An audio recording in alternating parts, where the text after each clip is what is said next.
We are here in the building with the pioneer, yo, the mastermind, the guy that put Afrobeats on the map. Of course, Fuse ODG. Thank you so much for joining me. Oh my gosh, let me just keep it together. We're gonna get into all of that, especially, you know, New Age Africa and everything. But for those who might not know you, for those who've been under a rock, you know what I'm saying, for those who've been, I don't know, dormant for the last, what, 5 years. Yeah. Tell them about yourself in 3 words. How would you describe yourself? 3 words. Come on. Self-lover, revolutionary. Come on. Say that with your chest. I feel like, no, give yourself credit. Revolutionary. Yes, yes, even I believe that for true. And yeah, I guess artist. Of course, Arthur, you lot should already know who this is, come on. But I just want to touch on a point real quick, that's actually quite a little serious thing. So, I remember in school before Azonto, before all them tunes them came out, it wasn't that cool to be African in London. And you believe it or not, because now things have definitely changed, isn't it? Have you ever experienced that? Because I know you grew up in London and in the South Side. What was your take on that? Man, growing up in school was like, just being African was not cool at all. Like, to the point where Africans were pretending to be Caribbean. Yo, no, I remember. Yeah, so trust me, it was a whole different energy growing up. So, but now, being African is so cool. Yeah, man. The kids are so proud to be African. And it's nice to be, you know, part of the, you know, one of the main people to help create that shift. Yes. You know, this is New Africa. You know, so to me, that's one of the main missions for me, for us to change that perception and, you know, make Africans love themselves and develop love for Africa. And that was the whole mission of This Is New Africa, especially through the music that people were hearing from Azonto to T.I.N.A. Dangerous Love, the list got Million Pound Girl. So all of these songs was to create a platform and to create this sense of pride. And I'm glad that we're here. And now we're on the album that's about building. There we go. This new sense of pride that we have, let's use it to now physically build.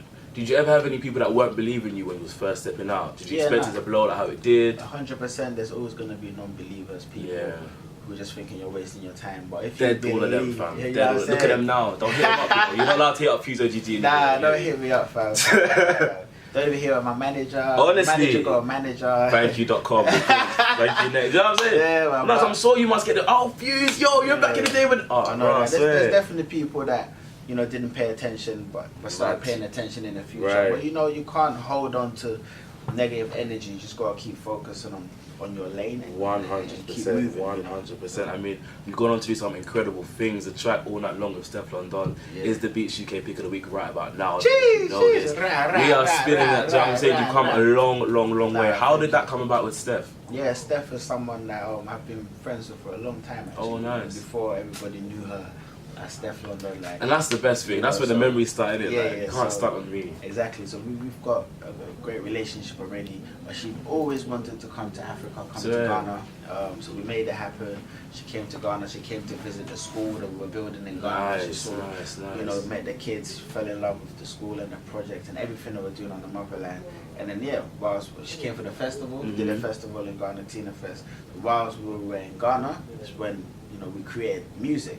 You know, I like also spending time with the people that I work with. So All Night Long came just from a night of have vibes and having fun and just, you know, just having fun with the music. And I guess, you got All Night Long, like banger. Tune. Another banger, boy, I mean, of course, with Ed Sheeran. Jeez. So I heard he flew over to Ghana to work with you, is that true? So Ed flew over to Ghana after... First of all, this is Ed Sheeran. The way you're saying so casually, like it's, you know, any Ed from the street. The whole Ed Sheeran flew to Ghana for yourself. So he you know, I would bump into him at festivals in the UK, and he'd be like, you know, he loves Afrobeats, he loves my music.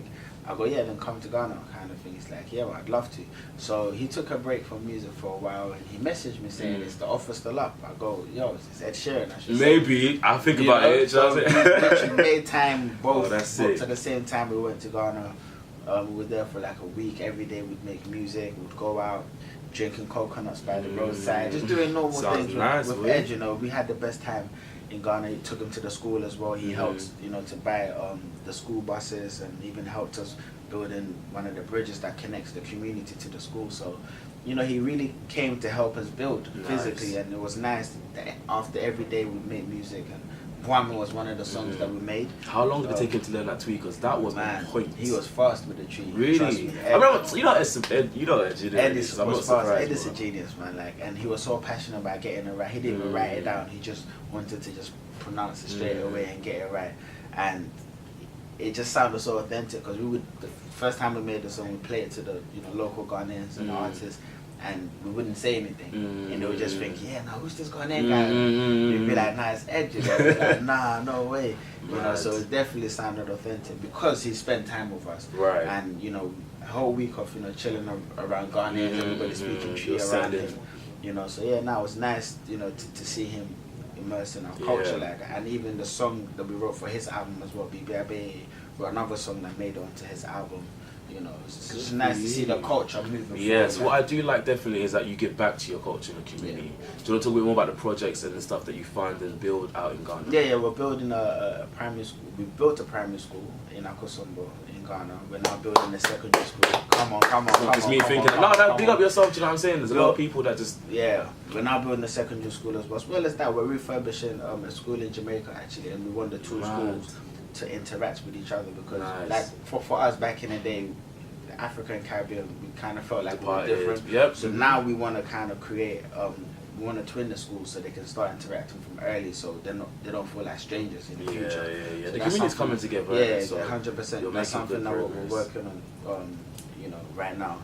I'm doing it with Shaka Bars. And we got the dolls, African dolls, Nana dolls. Yes. Yeah. Now I don't want to say you brought some for other people, so I'm just gonna say I don't know if I got one as well. So maybe it got lost in the post. You can just send it to the Beat London. And you know what I'm saying? Yeah, no, just give us that address, man. We have it first class, man. You know what I'm saying? But yeah, the African dolls. It's very important that representation matters, and that's why. That's strong for sure. Nana dolls really matter, and the festival, working on the festival. We did a festival, the start of this year, and the whole point is to just bring different artists from across the world to one place.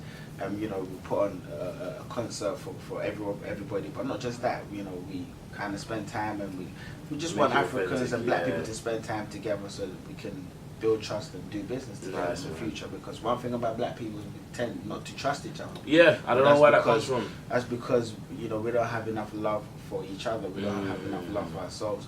But when you love something, you want to learn about it. So if I love you, I want to learn about you. I want to know what you're doing. I want to meet you somewhere. We go to an event where that embraces us. And we get to learn about each other. We develop a relationship. Maybe we do business together. And that's something that we need to develop amongst black people. And even twinning the schools is one of the main motives of that. So definitely the festival was supposed to be that kind of vibe where someone like Skepta, Bizzle meets people like Sarkodie, Joey V from Ghana. Do you know what I'm saying? So it was just a life-changing experience, and yeah, we're gonna do it again end of this year. So make sure you're in Ghana end of this year. Swear. So does that mean my flight is coming? Does that mean the ticket is coming as well? We'll send that in the first class. I have to hustle and grind whilst I'm here. So we'll send the first class as well. Speaking about coming together, is there anyone in the UK right now that you got your eye on that you'd want to work with, that you feel like might be able to spin on the track with yourself? It's gonna be hard to say anybody right now, but I mean, just because I've just finished working with of course. Yes, Steph, of course you got the album jobs, of course. Yeah, don't pick up yourself for that. And a couple other people from the UK. But saying that, I have something with Culture Funds. Nice. Okay. We recorded in Ghana, but definitely, I mean, I work with a lot of people. So is that like you trying to steer away from giving exclusive? I'm trying not to give away. They're changing well. They're changing very well. I'm reaching. I'm really trying to get something in there. That is so mad. Good for you. When you started out with the whole, this is New Africa and the movement, do you think that people believed in that as well? Has that been? Cause I know that you've branched out from here to Ghana. There's a clothing. I'm seeing the hat on your head. The jacket. What else is there in the line? Yeah, we have a lot of things. We've got shea butter even. Even cream. Come on. Really? It's a lifestyle. We have to provide for the lifestyle of the new African, the person who thinks different, the person who loves themselves, the person who stands up for what they believe in, the person who represents their culture. Man, So so I'm gonna walk away with flight tickets, a Nanadol, and shea buttercream. That's yeah, you're sorted. You're sorted, man. That is. Oh my day. So, what's the vision, in your opinion, for Afrobeats in the UK? Is there, if you could, like, say, okay, in 10 years' time, I want the sound to be this, or I want the impression of African people and the unity to be this sort of image? Because we've gone a long way, as you did say back in the day. It wasn't cool to be African. Now everyone's jumping on the wave. You have artists from around the world jumping on the Afrobeat vibe. What do you want for Afrobeats? I mean, the vision is for, of course, Afrobeats to continue making noise worldwide, people to be touring worldwide, because our presence just needs to be everywhere. Right.